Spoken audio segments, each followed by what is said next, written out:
Rangkaian peristiwanya terjadi pada pertengahan tahun 1990-an. Bis ini aku pacu dengan kecepatan sedang, menembus pekat gelapnya sisi kota. Aku melihat spion dalam, hanya tinggal beberapa penumpang saja yang tersisa.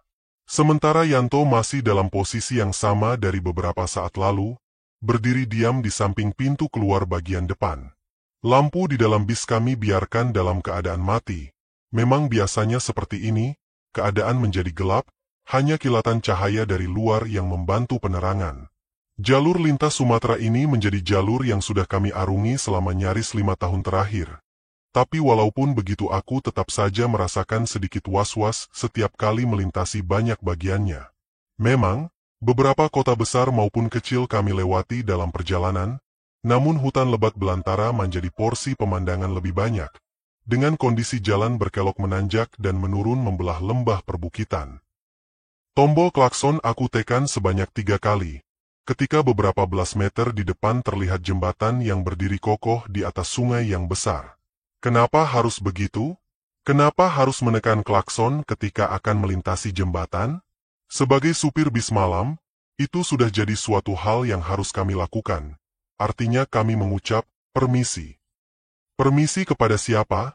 Konon katanya setiap jembatan ada penunggunya. Kita sebagai tamu harus bersopan santun dengan si penunggu jembatan. Aku sih percaya-percaya saja. Intinya aku gak mau kalau nantinya akan terjadi apa-apa kalau sampai gak membunyikan klakson. Tapi, akhirnya lama-kelamaan menekan tombol klakson menjadi suatu kebiasaan. Karena beberapa kali aku dan Yanto melihat dan mengalami kejadian ketika sedang melintasi salah satu jembatan besar di perjalanan. Suatu malam di pertengahan tahun 1996. Ngantuk kamu, Yan? Tanyaku kepada Yanto yang berdiri di samping pintu depan. Gak bang, tadi kan sudah minum kopi. Abang ngantuk gak? Mau gantian bang? Jawabnya diakhiri dengan pertanyaan. Aman Yan, bisa lihat Monas ini mata. Jawabku sambil terbahak. Beberapa menit lagi jam 12 tengah malam, beberapa jam yang lalu kami baru saja meninggalkan kota Jambi, menuju kota Medan seperti biasanya. Seperti biasanya juga, di Jambi tadi kami beristirahat cukup lama. Aku memarkirkan bis di restoran yang sudah jadi langganan, memberikan kesempatan bagi penumpang untuk sekadar meluruskan badan, beristirahat dan makan malam tentunya. Ini juga jadi kesempatan buat aku dan Yanto untuk beristirahat, melepas penat yang ada hasil dari perjalanan panjang sebelumnya. Singkatnya, sekitar jam 9 kami melanjutkan perjalanan. Kali ini penumpang tergolong sedikit, kursi hanya terisi kira-kira setengah dari seluruh kursi yang ada. Tapi walaupun begitu, kami harus tetap berangkat mengantar penumpang sampai ke kota Medan. Sesekali aku melirik kaca spion dalam, melihat keadaan penumpang. Kelihatan kalau ada yang tertidur, ada yang masih kelihatan terjaga, ada yang duduk sendirian, ada pula yang duduk berdua. Tentu saja ada banyak bangku kosong. Yang aku tahu pasti, barisan kursi paling belakang benar-benar dalam keadaan kosong, gak ada orang sama sekali. Itu pengamatanku ketika kami lepas dari Jambi. Keseruan dimulai ketika bis memasuki kawasan hutan belantara. Hutan yang sangat gelap karena gak ada lampu sama sekali. Kanan kiri hanya ada pepohonan besar yang berdiri membentang sepanjang sisi jalan. Memang, ada beberapa bangunan kecil kami lewati, ada yang berlampu ada enggak. Ada yang kelihatan berpenghuni, ada yang gelap gulita, kosong. Jarak satu bangunan dengan bangunan lainnya sangat jauh, bisa sekitar 500 meter atau bahkan lebih. Sinar lampu dari kendaraan yang sesekali muncul dari arah berlawanan, berkelebat menerangi jalan dan bis yang ku kendarai ini. Cahaya lampu yang sangat menyilaukan, karena nyaris semua kendaraan menggunakan lampu jauh untuk membantu penglihatan. Biasanya, kalau sedang melintasi wilayah hutan seperti ini, kami yang sebelumnya merasa lelah dan mengantuk akan segar seketika, ketegangan akan suasana sepi dan sedikit mencekam mendorong adrenalin ke titik atas. Membuat mata dan pikiran jadi terjaga penuh. Belum lagi jalan yang berbelok ke kanan dan ke kiri, menanjak dan menurun membelah hutan dan perbukitan, membuatku terpaksa harus berkonsentrasi penuh memegang kendali kendaraan. Walaupun injakan pedal gas gak terlalu dalam, yang menjadikan laju mobil juga tidak terlalu cepat. Tetap saja aku harus fokus menatap gelaran jalan beraspal yang sesekali berlubang. Hati-hati bang. Di bawah udah jembatan asem. Suara Yanto memecah kesunyian, sedikit mengagetkanku yang sedang berkonsentrasi penuh. Iya Yan, jawabku pendek. Benar kata Yanto, kami sudah nyaris sampai di jembatan asem.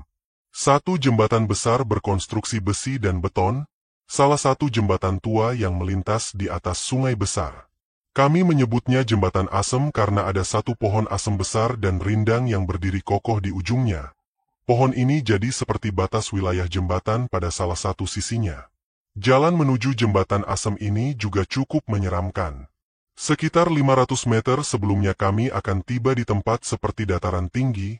Dari tempat tinggi ini akan terlihat jalan menurun tajam, menuju jembatan asem.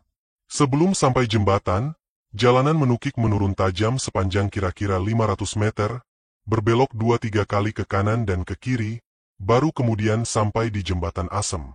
Jadi, jembatan ini letaknya di bagian bawah satu lembah yang dalam, jalanan akan menanjak tajam lagi setelah melewatinya. Banyak cerita seram yang beredar di sini, ada pula cerita sedih tentang banyak kecelakaan yang pernah terjadi. Banyak kendaraan yang gagal melewati jembatan dengan selamat, ada yang masuk ke dalam sungai, ada yang menabrak tebing.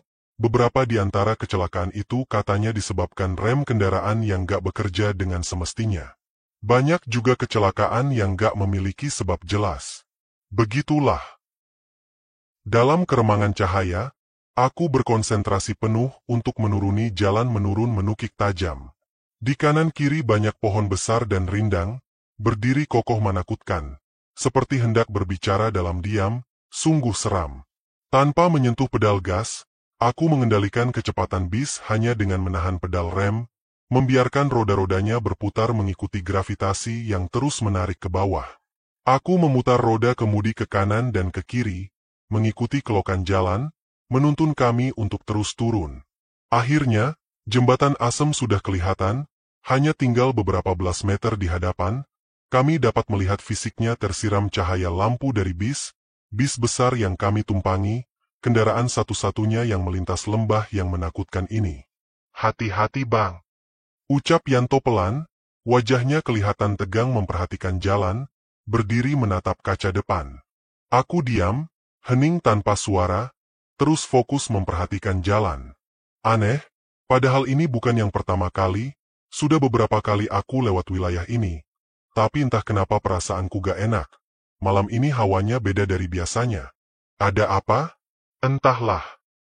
Jalan menjadi datar kembali ketika bis semakin mendekati jembatan, pedal rem kuangkat, kaki berpindah menekan pedal gas untuk menambah kecepatan. Satu pohon asem besar berdiri kokoh di sebelah kanan, berdiri tegak di dalam gelap, pertanda kalau beberapa meter lagi bis akan melintas di atas jembatan. Jembatan tua berbahan besi yang kelihatan masih kokoh. Ketika jalan mulai datar inilah, ada kejadian aneh, kejadian yang hanya sekelebat, hanya beberapa detik. Persis beberapa meter sebelum bis menginjak jembatan, aku melihat ada dua orang yang sedang berdiri di pinggir sebelah kiri jalan. Berdiri dalam gelap karena memang gak ada lampu jalan atau penerangan lain, cahaya hanya bersumber dari lampu bis ini. Aku yakin itu orang, laki-laki dan perempuan yang berdiri berdampingan, berdiri diam menghadap ke seberang. Kamu lihat Yan? Tanyaku kepada Yanto, untuk memastikan. Lihat bang, dua orang kan? Ngapain mereka tengah malam di tempat itu ya? Jawab Yanto dengan logat medan kentalnya. Lega aku mendengarnya, berarti bukan hanya aku yang melihat mereka. Tapi, beberapa detik setelah percakapan singkat itu, ada sesuatu yang terjadi. Entah apa penyebabnya, mesin bis tiba-tiba mati. Sontak aku langsung menginjak rem, mengendalikan bis untuk menepi. Syukurlah, aku dapat menepikan kendaraan dengan mulus, karena memang gak terlalu cepat juga lajunya. Ada apa bang? Tanya Yanto penasaran. Gak tahu ini, gak ada hujan gak ada angin kok tiba-tiba mesin mati. Jawabku ketika bis sudah benar-benar berhenti. Di tengah jembatan besar ini, tengah malam, sepi, Kami berhenti. Ada yang aneh ketika aku melihat ke belakang, ketika hendak melihat keadaan penumpang. Ternyata seluruh penumpang masih dalam keadaan tidur. Sama sekali gak ada yang terbangun karena kejadian ini. Semuanya tidur. Baguslah, pikirku dalam hati. Jadi kami bisa mencari tahu penyebab mesin mati dan coba memperbaikinya dengan tenang tanpa gangguan. Aku cek mesin ya bang. Dengan sigap Yanto langsung membuka pintu dan turun dari bis. Sementara aku masih penasaran, lantas mencoba memutar kunci sekali lagi, tapi tetap saja belum membuahkan hasil. Mesin gak juga mau menyala. Melirik kaca spion luar sebelah kiri dan kanan, berniat untuk melihat keadaan Yanto di luar, apa yang sedang dia lakukan. Namun tanpa hasil, pekatnya gelap membutakan penglihatan, aku gak bisa melihat apa-apa, Yanto sama sekali gak kelihatan. Ya sudah, lalu aku memutuskan untuk keluar mobil juga. Sebelum membuka pintu, beberapa detik aku menengok ke belakang, sekali lagi ingin memeriksa keadaan penumpang. Belum berubah, penumpang yang jumlahnya gak banyak itu tetap dalam posisinya, tertidur lelap. Udara dingin menusuk tulang, angin bergerak menampar pelan wajah dan tubuh ketika kaki sudah menginjak aspal kasar jalanan. Perlahan aku menutup pintu, menghindari gaduh suara yang bisa membangunkan. Di tengah malam ini, sama sekali gak ada kendaraan selain kami. Sama sekali gak ada kendaraan yang melintas di jalan ini, di jembatan ini. Langkah kakiku yang sedang berjalan menuju belakang bis, menjadi suara satu-satunya suara yang terdengar. Sepi, hening, dead silence. Akhirnya aku sampai di belakang bis, tempat di mana mesin mobil berada. Aku melihat pintu mesin dalam keadaan terbuka, tapi gak ada Yanto. Kemana Yanto? Kok gak kelihatan? Saat itulah aku lantas melihat sekeliling, mencari keberadaannya.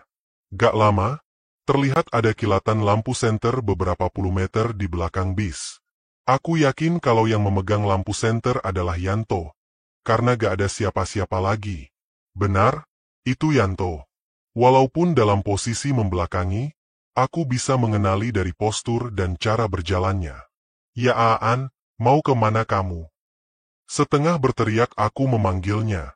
Jarak kami sekitar 30 meter. Yanto sepertinya sudah hampir sampai di ujung jembatan. Dia sudah sangat dekat dengan dua orang yang sedang berdiri di pinggir jalan. Dibantu kilatan sinar lampu senter dan serpihan cahaya langit, aku juga dapat melihat mereka, sekilas. Iya, dua orang yang kami lihat tadi, sesaat sebelum melintas jembatan. Ternyata mereka masih berdiri di tempatnya. Berdiri diam tapi gak lagi menghadap ke seberang jalan.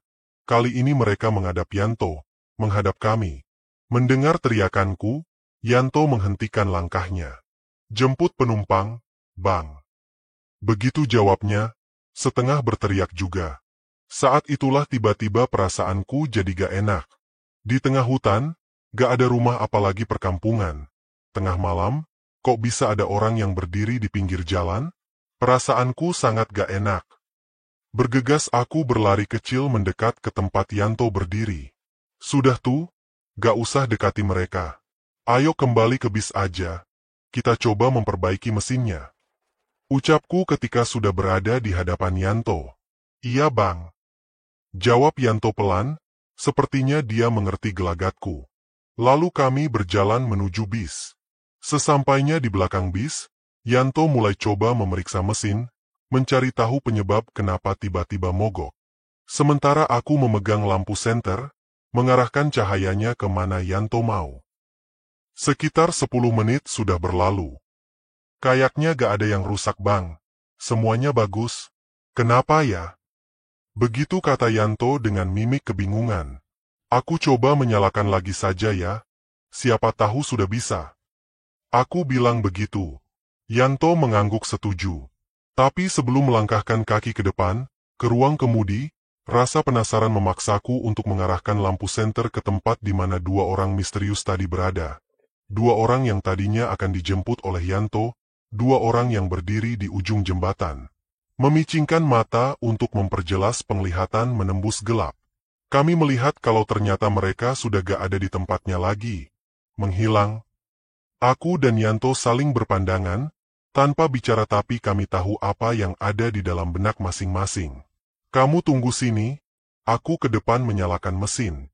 Kalau mesin menyala, kamu langsung ke depan. Sekali lagi Yanto mengangguk pelan. Setelah duduk di atas kursi pengemudi, aku langsung memutar anak kunci. Kreeng.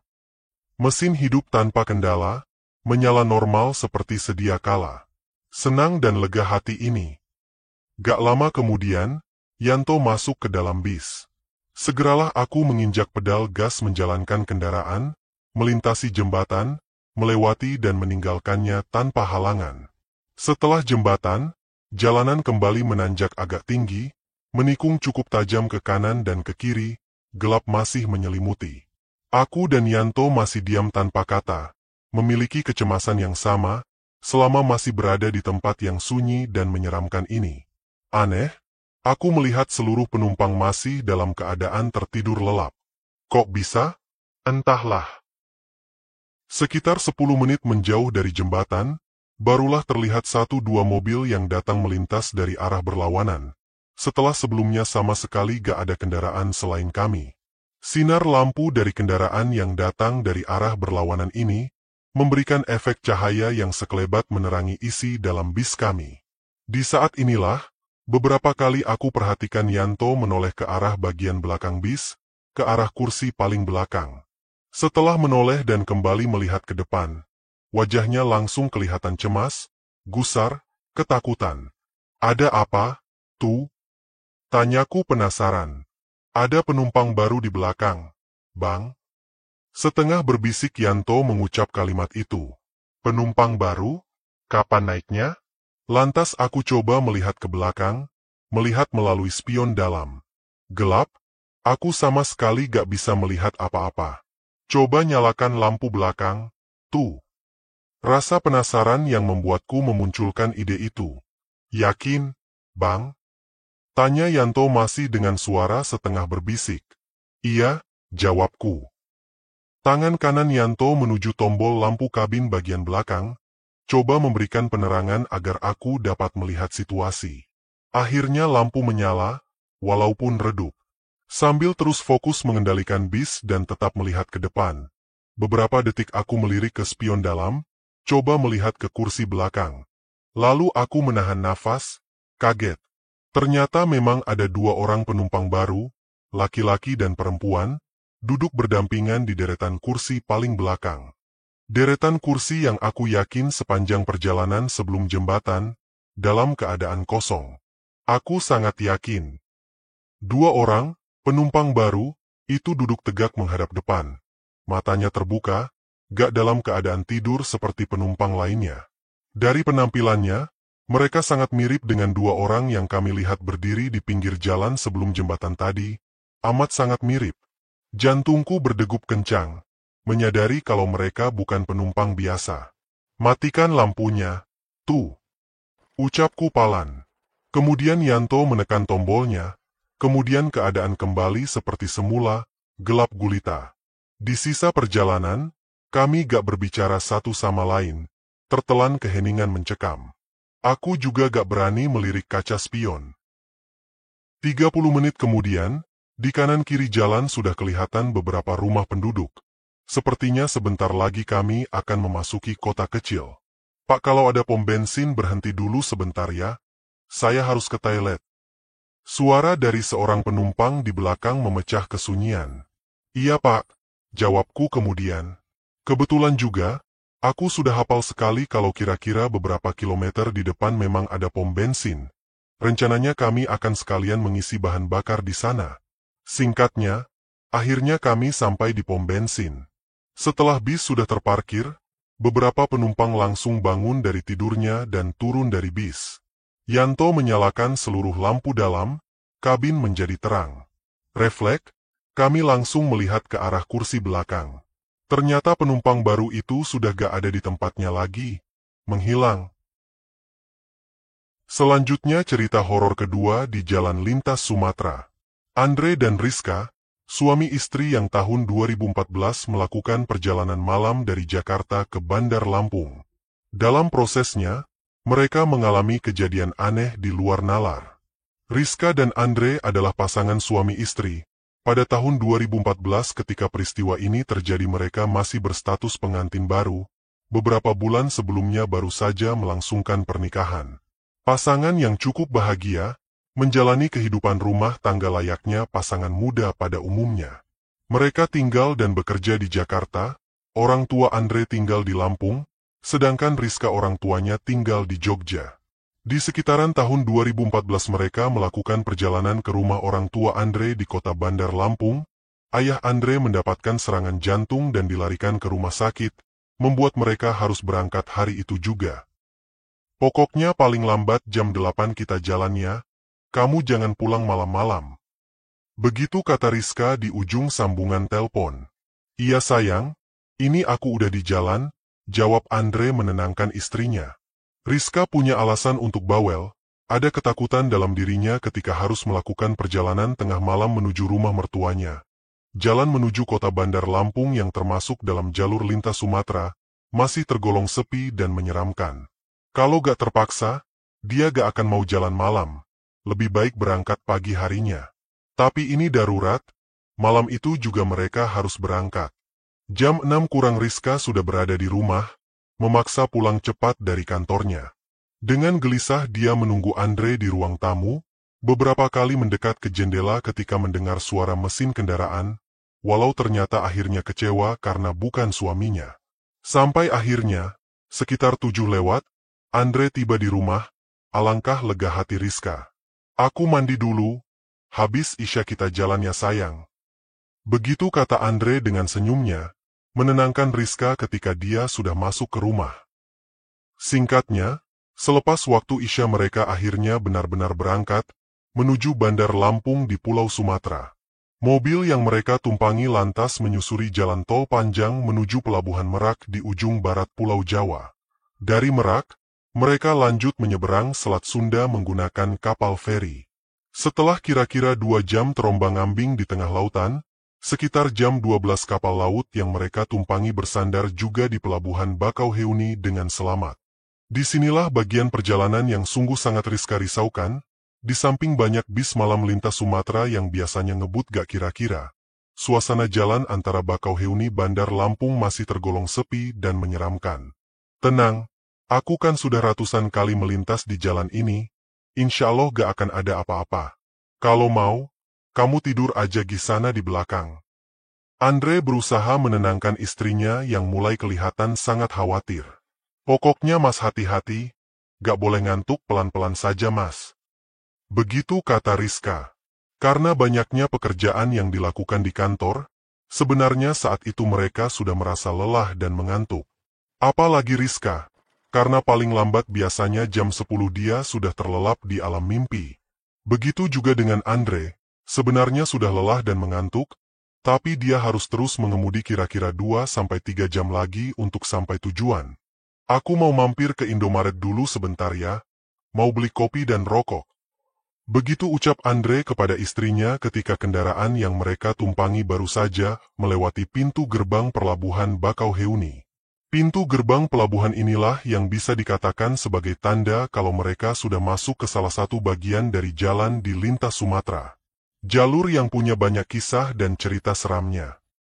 Gak jauh dari gerbang pelabuhan, di jalanan yang konturnya menanjak, Andre memarkirkan mobil di depan Indomaret di sebelah kiri jalan. Sementara Rizka, duduk bersandar di kursi depan, sudah dalam posisi tidur karena kantuk yang mulai gak tertahankan.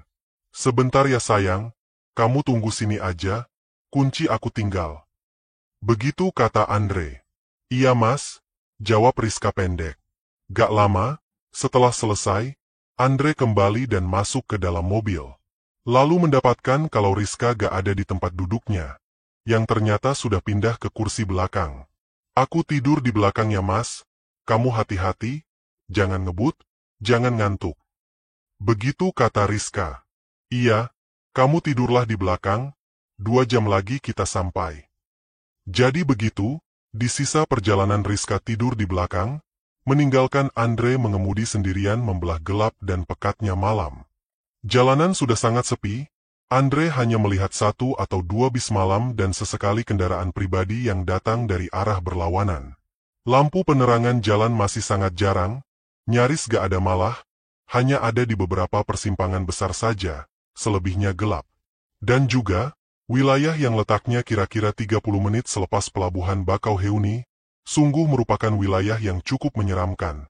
Jalanannya meliuk-liuk ke kanan dan ke kiri, membelah gunung dan perbukitan. Kemudian, kondisi jalan yang cukup bagus membuat pengemudi cenderung untuk menginjak pedal gas dalam-dalam, enak untuk ngebut, makanya sering terjadi kecelakaan di wilayah ini. Memang, kalau siang hari kita akan disuguhi pemandangan yang indah, tapi akan beda kalau malam tiba, situasi dan pemandangannya cukup menyeramkan. Sama juga dengan Andre pada malam itu, sebenarnya dia merasa kalau nyalinya sedikit bergetar ketika melintas jalanan ini, yang pada waktu itu sudah sekitar jam setengah 1 malam. Terus memaksa mata untuk fokus melihat depan, berkonsentrasi mengemudikan kendaraan membelah hutan dan gunung di daerah Lampung Selatan.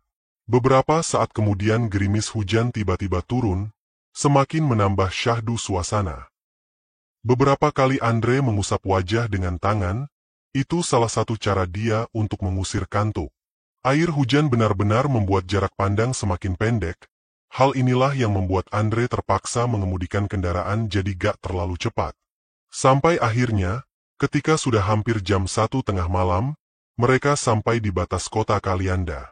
Menurut Andre, kalau sudah sampai kota ini berarti berakhir jalan yang keadaannya cukup menyeramkan tadi.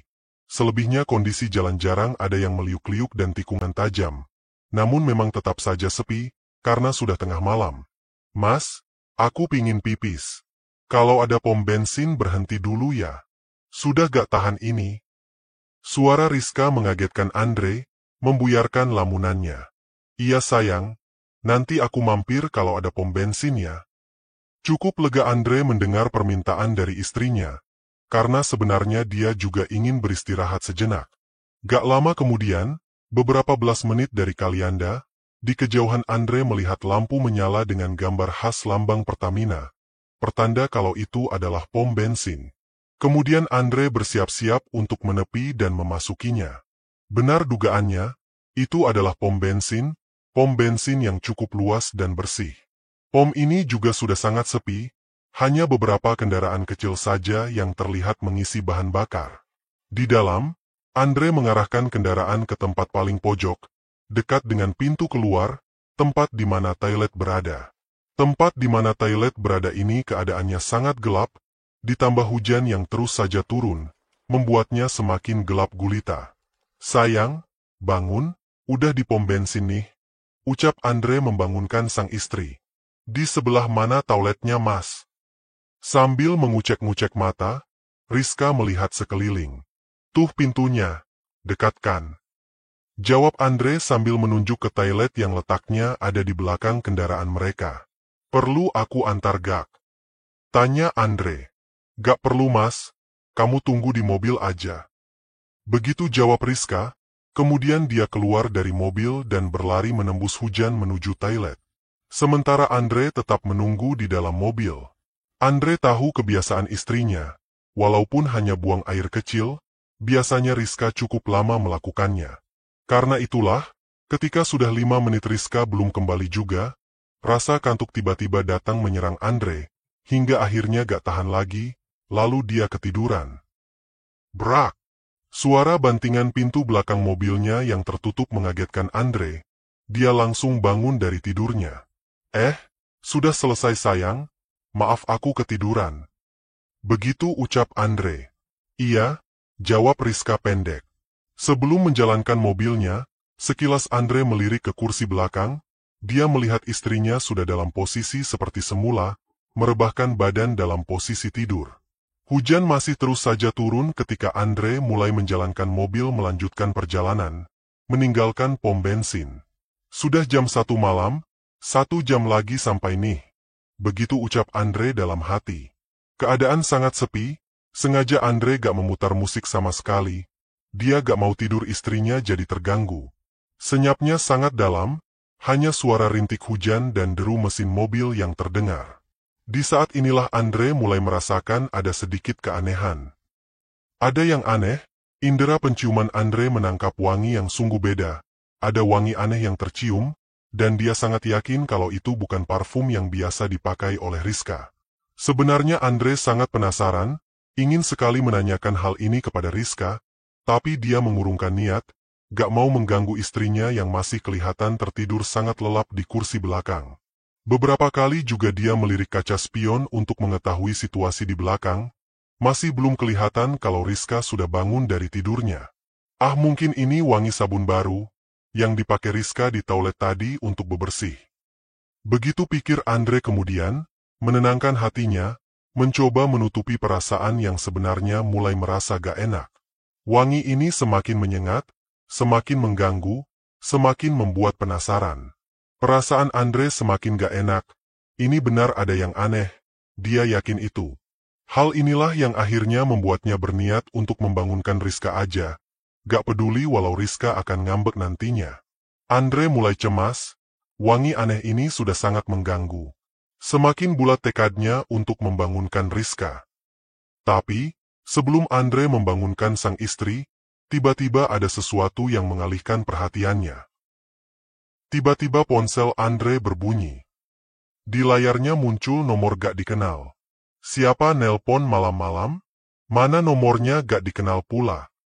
Sungut Andre dalam hati sambil memperhatikan ponsel yang ada di genggaman. Tapi, karena penasaran dan takut kalau ada telepon darurat dari keluarga, akhirnya Andre menjawab panggilan itu. Halo, Assalamualaikum. Ucap Andre. Waalaikumsalam. Mas di mana? Kok pergi ninggalin aku sih? Tega banget. Mas di mana Maas? Aku pinjam HP mas-mas di pom bensin nih. Suara yang sudah sangat Andre kenal terdengar di ujung telepon. Iya, itu suara Rizka. Sayang, kamu bukannya ini kamu di mana? Suara Andre gemetar menjawab banyak pertanyaan Rizka. Ya aku di pom bensin lah, di mana lagi? Aku keluar toilet kamu gak ada? Mas di mana sih? Ucap Rizka mulai agak ketus. Jantung Andre berdegup kencang, bulu kuduk berdiri semua. Lalu siapa yang sedang berada di kursi belakang sejak tadi? Sementara Rizka masih terus saja nyerocos dengan omelannya di ujung telepon, perlahan Andre mulai melirik kaca spion, mencoba melihat ke kursi belakang. Pantulan cahaya luar, bersumber dari kendaraan yang datang dari arah berlawanan, itu sudah lebih dari cukup bagi Andre untuk dapat melihat semuanya, melihat ke kursi belakang. Sosok perempuan yang sejak tadi dia kira adalah istrinya, ternyata sudah bangun dari posisi tidurnya. Dia terlihat duduk tegak tanpa bersandar. Andre gak bisa melihat wajah sosok itu dengan jelas, karena sedikit tertutup oleh rambut panjangnya. Tapi sekilas juga Andre melihat kalau perempuan itu memang benar bukan Rizka istrinya. Wajah sosok ini terlihat pucat dengan mimik wajah yang kosong tanpa ekspresi, sungguh sangat menyeramkan. Dengan nyali dan keberanian yang sudah sampai di titik paling rendah, Andre memperlambat laju kendaraan, berniat untuk menepi. Akhirnya mobil berhenti di tempat yang sangat sepi, kanan kiri hanya ada pepohonan yang rapat dan rindang. Setelah mobil sudah benar-benar berhenti, Andre langsung membuka pintu dan lari keluar, menjauh.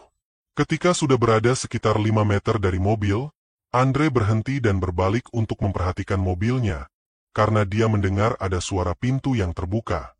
Dari tempatnya berdiri, Andre dapat melihat dengan jelas kalau sosok perempuan berambut panjang mengenakan pakaian berwarna gelap itu keluar dari mobilnya, keluar dari pintu belakang. Lalu dia berjalan menjauhi mobil, melangkah menuju pepohonan yang ada di pinggir jalan. Oh bukan, ternyata perempuan itu bukan melangkah berjalan, tetapi terlihat seperti bergerak melayang. Terus melayang masuk ke pepohonan rindang dan gelap, sampai akhirnya benar-benar hilang di telan gulita. Andre nyaris pingsan melihat itu semua. Kamu tunggu di situ aja ya sayang. Sebentar lagi aku sampai di sana. Ucap Andre dengan suara bergetar kepada Rizka yang masih setia menunggu di ujung telepon. Karena masih shock dengan kejadian yang baru saja dialaminya. Andre baru berani masuk ke dalam mobil setelah dia sudah benar-benar tenang. Lalu membawa mobilnya kembali ke pom bensin di mana Rizka masih menunggunya. Dan sebagai penutup, satu lagi cerita horor dari Jalan Lintas Sumatera. Banyak dari kita pernah mengalami pengalaman seram dalam perjalanan menuju suatu tempat, entah sendirian atau bersama handai tolan.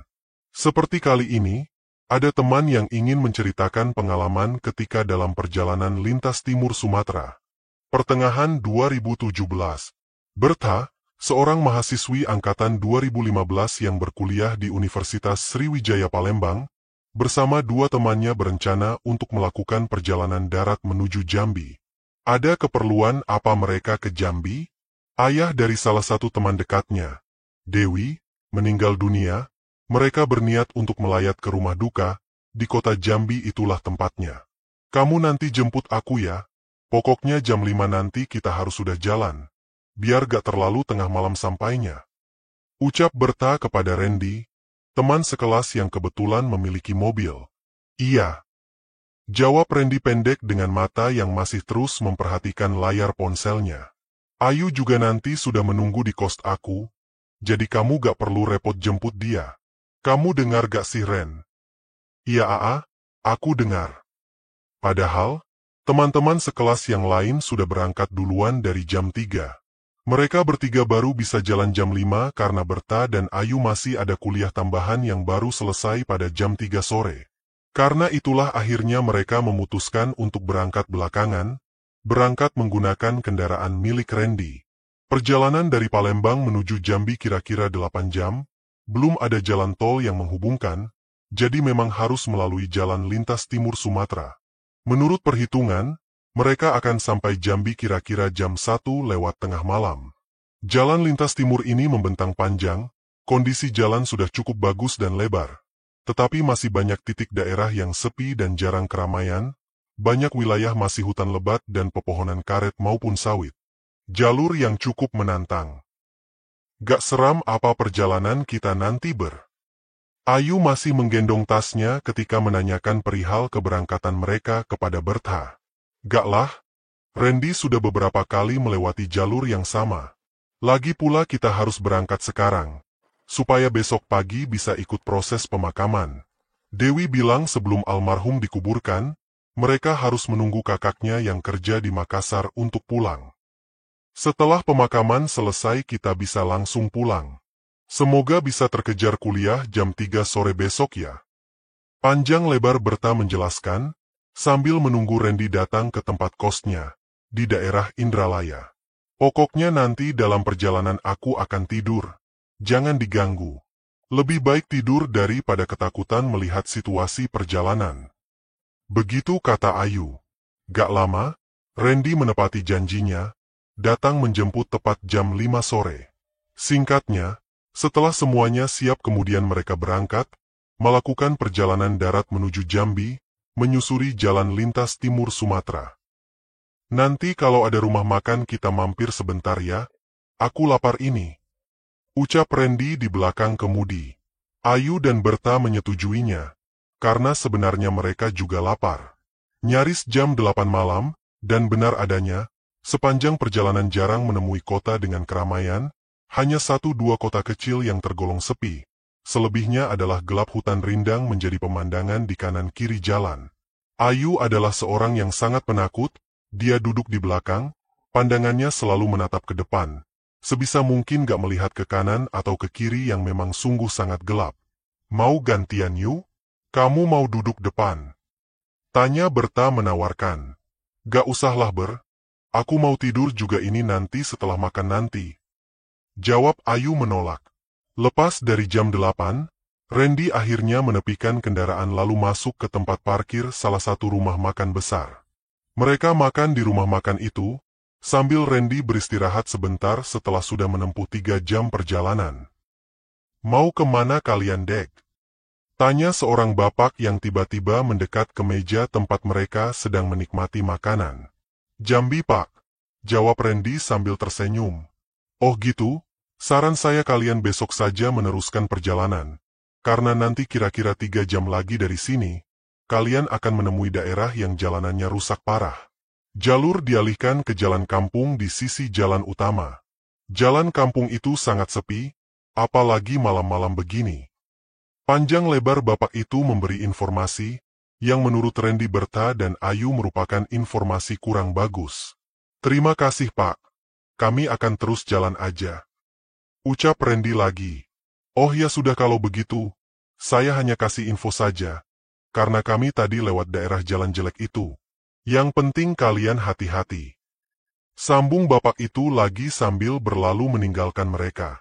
Tuh Aan, jalannya rusak, kita cari penginapan dekat-dekat sini aja yuk. Rajuk Ayu dengan wajah memelas setelah mendengar omongan bapak tadi. Ah sudahlah, jam 1 kita akan sampai kok. Aku sudah sering kali lewat jalur ini, tenang aja ah. Jawab Randy menenangkan. Yakin kamu Ren? Bertha coba memastikan. Yakin, sudah tenang aja. Jawab Randy tegas.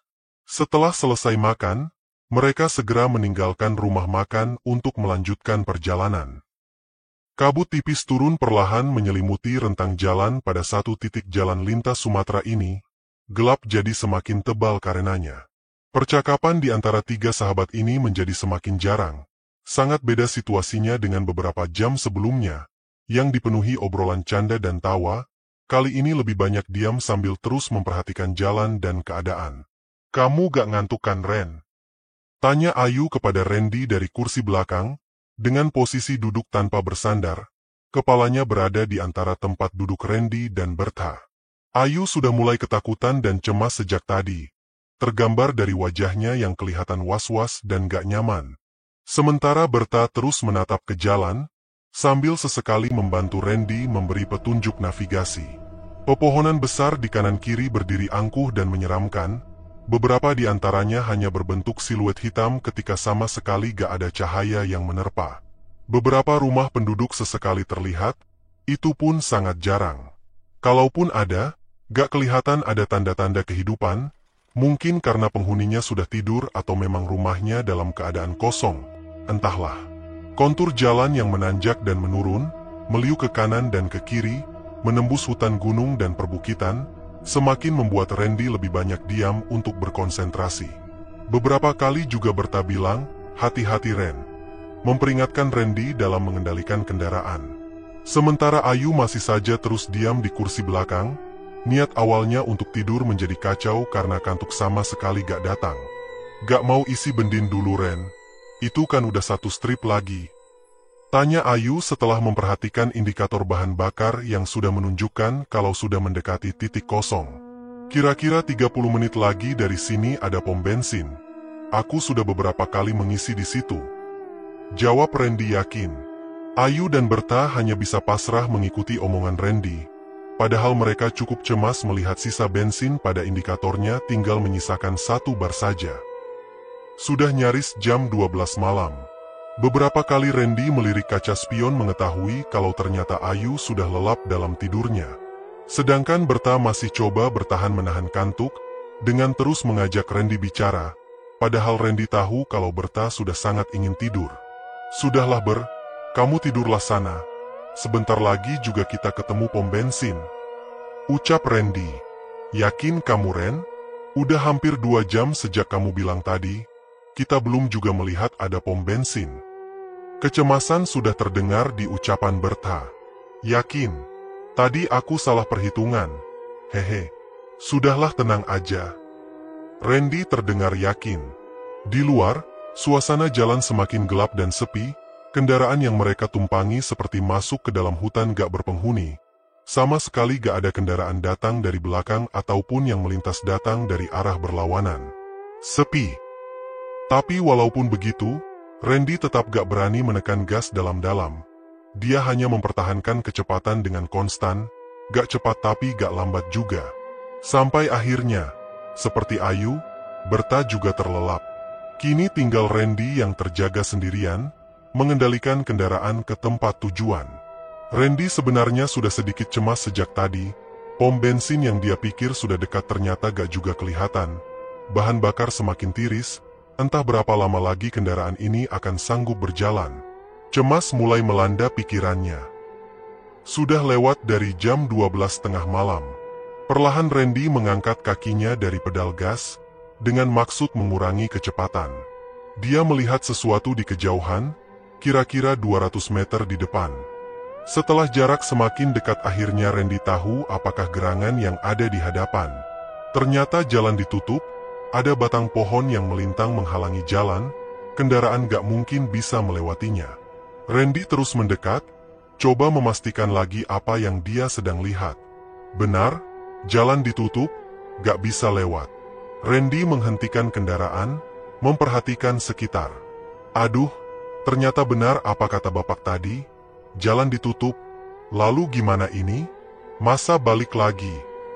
Randy bergumam sendirian. Berta dan Ayu masih tetap terlelap.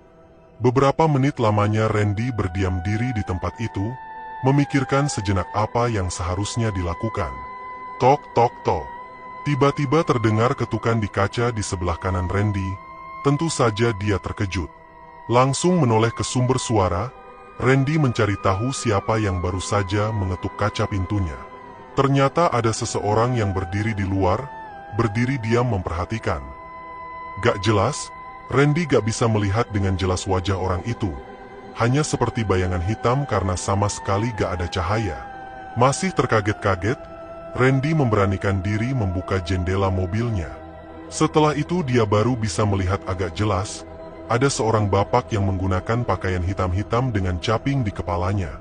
"Maaf Pak, ini jalan kenapa ditutup ya?" tanya Randy ketika keberaniannya sudah terkumpul. "Lewat situ saja." Bapak itu menjawab pelan, sambil tangannya menunjuk ke arah sebelah kanan jalan. Benar, Randy baru sadar kalau ternyata di sebelah kanan ada jalan yang masuk menembus gelap. Mungkin jalan ini yang dimaksud oleh bapak di rumah makan tadi. Jalan kampung menghindar jalan yang ditutup ini. Begitu pikir Randy dalam hati. "Jauh gak kalau lewat jalan itu Pak?" tanya Randy kemudian.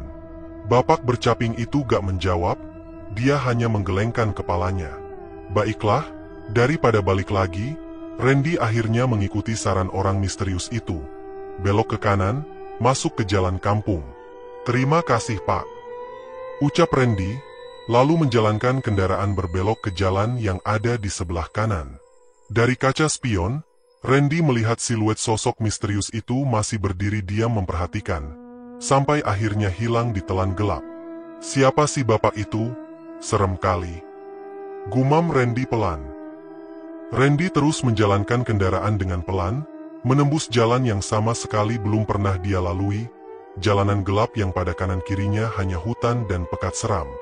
Rasa cemas semakin membuncah, memperhatikan jalan yang gak ada tanda-tanda kehidupan apalagi keramaian. Sejak masuk ke jalan ini tadi, Randy juga sama sekali gak melihat ada kendaraan lain, baik motor ataupun mobil, sepi sama sekali. Semakin bertambah cemas ketika melihat lampu indikator bahan bakar sudah menyala berwarna merah, menandakan kalau bensin sudah benar-benar tiris. Bagaimana dengan Berta dan Ayu? Mereka masih terlelap, meninggalkan Randy sendirian dalam kecemasan. Rasa cemas semakin menjadi-jadi ketika Randy melihat layar ponselnya. Ternyata gak ada sinyal sama sekali, blank spot. Situasi mendekati sempurna ketika kondisi jalan semakin menakutkan. Kanan kiri terlihat semak belukar. Di belakang semak-semak masih berdiri barisan pohon besar yang sama sekali gak bergerak. Penerangan hanya bersumber dari lampu kendaraan mereka saja, kendaraan satu-satunya di daerah entah daerah mana. Sudah setengah jam lamanya Randy mengemudi di tempat yang seram ini. Kondisinya gak berubah, tetap sepi dan gelap mencekam, benar-benar gak ada kehidupan.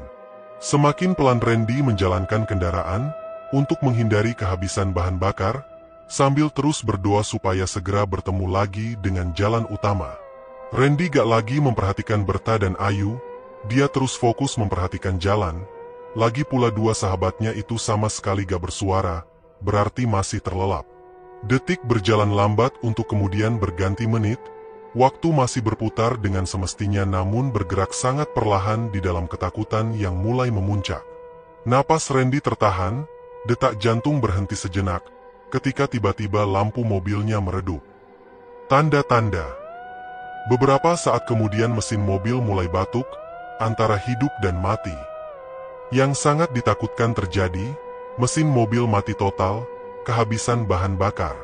Akhirnya, Tiga sahabat ini terdampar di tengah daerah seram yang entah apa namanya, entah di mana letak pastinya. Di dalam gelap, Randy membaca terus bait doa di dalam hati, memohon kepadanya untuk diberikan keselamatan.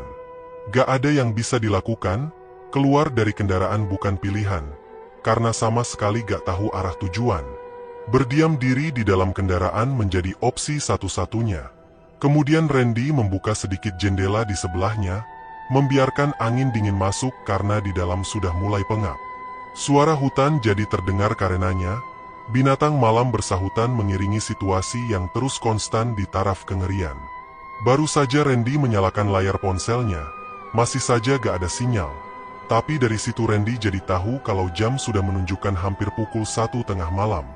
Di tengah-tengah kegelisahan, tiba-tiba Randy menyadari sesuatu. Randy sadar kalau ada perubahan di sekitar. Suasana menjadi sangat sepi, gak ada lagi suara binatang malam atau angin berhembus, semua hilang menjadi senyap. Begitu senyapnya sampai sayup-sayup Randy dapat mendengar detak jantungnya sendiri. Hening. Mencekam. Mata Randy sudah terbiasa melihat dalam gelap, sapuan cahaya langit juga membantu sedikit penglihatan, namun tetap saja pekatnya meraja. Sampai akhirnya ada sesuatu. Ada pergerakan di kejauhan, ada sesuatu yang masih jauh di depan kendaraan mereka. Randy melihatnya. Sesuatu itu bergerak perlahan mendekat. Memicingkan mata, Randy coba untuk menajamkan penglihatan, coba memastikan benda apakah itu. Masih belum terlalu jelas, tapi Randy sudah bisa melihat bentuk dan warnanya. Benda itu berwarna putih, bergerak meloncat-loncat perlahan mendekati kendaraan. Semakin lama semakin dekat, sampai jaraknya menjadi cukup dekat bagi Randy untuk melihat jelas di dalam gelap. Pocong. Randy melihat pocong meloncat pelan mendekat. Tubuh Randy gemetar. Bulu kuduknya merinding semua. Randy ketakutan. Sampai akhirnya pocong itu berhenti bergerak, lalu diam, berdiri hanya beberapa meter di depan mobil. Tulang-tulang Randy seperti lepas dari engselnya, tubuhnya lemas duduk bersandar. Beberapa belas detik lamanya pocong itu diam memperhatikan, seperti menatap tajam walau sama sekali gak terlihat wajah. Sampai akhirnya, pocong itu bergerak lagi, meloncat pelan seperti melayang ke arah kiri, menuju pekatnya gelap pepohonan, sampai akhirnya hilang dari penglihatan sama sekali. Mobil sama sekali gak bisa nyala lagi, Ren. Suara Ayu sangat mengagetkan Randy. Gak bisa Yu, bensinnya habis. Aku kira kamu tidur. Jawab Randy. Aku sudah bangun sejak mesin mobil ini mati tadi. Kata Ayu. Jadi, kamu? Iya Ren, aku lihat tadi. Suara Ayu terdengar bergetar, dia menangis pelan. Coba nyalakan lagi Ren, siapa tahu masih ada sisa bensin barang sedikit aja. Kata Berta di kegelapan. Ternyata Berta juga sudah terjaga. Tadi aku juga lihat Ren. Randy baru tahu kalau ternyata Berta dan Ayu juga melihat pemandangan seram yang baru saja terjadi. Selanjutnya mereka lebih banyak diam tanpa tahu harus berbuat apa. Sampai akhirnya, beberapa saat kemudian ada sesuatu lagi yang terjadi. Dalam kegelapan kembali muncul sesuatu.